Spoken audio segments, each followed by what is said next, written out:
नमस्कार साथियों, आप सभी का एक और नई वीडियो में स्वागत है। साथियों, आज का ये टॉपिक कुछ अलग हट करके है। मेरा मन दुखी था, इसलिए मैं आप सभी को ये वीडियो बना करके और ये संदेश दे रहा हूँ। साथियों, जिस देश का राजा ही तनाशाह हो जाए, उस देश के प्रजा का क्या होगा? आप ही लोग बताइए कमेंट में। मैं बताता हूं आपको कि क्या होगा। जिस देश का राजा अगर तनाशाह हो जाए, उस देश के प्रजा गुलाम राज्य में रहने के जैसा महसूस करने लगेगा। न तो उसको बोलने की आज़ादी, न लिखने की आज़ादी, न खुली हवा में सांस लेने की आज़ादी उसके पास में रह जाएगी, क्योंकि उसका राजा भ्रष्ट तनाशाह हो चुका है। मैं बात कर रहा हूं सोनम वांगचुक का। सोनम वांगचुक का नाम आपने कुछ दिनों से मीडिया में सुन रखा होगा। सोनम वांगचुक दिल्ली के जंतर मंतर पर धरना प्रदर्शन अनशन कर रहे थे। कुछ दिनों से सोनम वांगचुक ने न तो अन्न खाया न जल खाया, यहाँ तक कि राजा का राजशाही। ऐसा देखिए कि राजा एक बार भी पूछने नहीं आया सोनम वांगचुक से कि आपकी क्या तकलीफें हैं। उल्टा उस तनाशाह राजा के सिपाहियों ने आकर के और सोनम वांगचुक को जंतर मंतर से उठा करके लेके चले गए।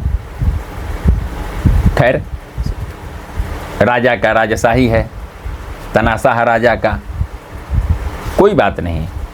मैं आप सभी से पूछना चाहता हूं कि क्या ये राजा जो हैं ये सही हैं?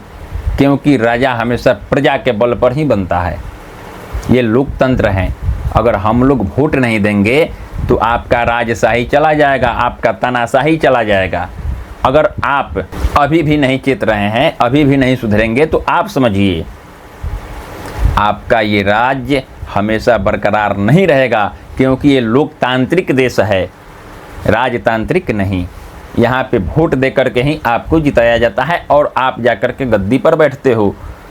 आम जनता का काम है आपसे सवाल पूछना। संविधान ने ये हक दिया है कि सिस्टम के खिलाफ सवाल पूछा जाएगा। सिस्टम में जो बैठे हैं उनसे ही सवाल पूछा जाएगा। अगर सिस्टम से सवाल पूछना गलत है तो मैं आप सभी से पूछता हूँ, सही क्या है? सोनम वांगचुक किस लिए लड़ रहे थे? मैं आपको बताता हूँ। सोनम वांगचुक लड़ रहे थे कि लद्दाख को विशेष राज्य की दर्जा मिल जाए, और उनका दूसरी मांग थी विद्यार्थियों के लिए, छात्र छात्राओं के लिए, जो ये पेपर लीक हो रहा है, आए दिन परीक्षा में धांधली, पेपर लीक इत्यादि जो हो रहा है, उसको सुधार करने के लिए सोनम वांगचुक जंतर मंतर दिल्ली में धरना प्रदर्शन कर रहे थे, अनशन कर रहे थे। लगभग 15-20 दिनों से जो व्यक्ति भूखा था उसको अंत में क्या मिला?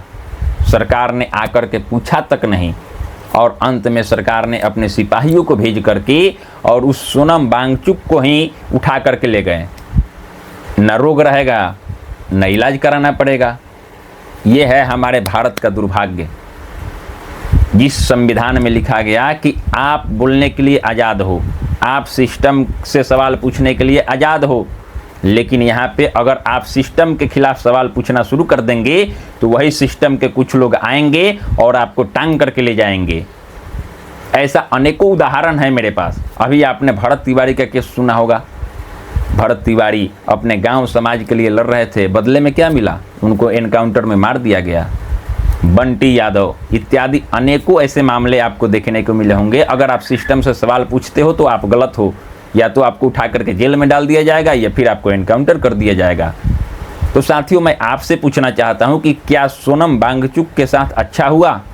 अच्छा हुआ तो आप कमेंट करें, और बुरा हुआ उसको भी आप कमेंट करें। और उस राजा को मैं कह देना चाहता हूं कि आपका राज्य हमेशा बरकरार नहीं रहेगा। आप अच्छा करते हैं उसको भी हम लोग बताते हैं, लेकिन जब आप बुरा करते हो उसको भी हम लोग बताएंगे, और डट करके बताएंगे। आपको जितना दम है लगा लीजिए। आप किस किस को अरेस्ट करिएगा, करते रहिए। जिसको धरना प्रदर्शन अनशन करना है वो करेगा ही, क्योंकि उसका हक है। संविधान उसको राइट देता है कि आप सरकार से सवाल पूछ सकते हो।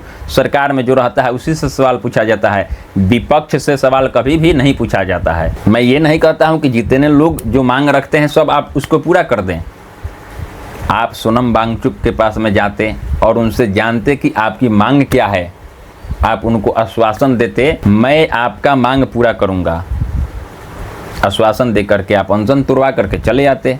आपने ऐसा किया नहीं। आपने क्या किया कि आपने अपने सिपाहियों को भेज करके और सोनम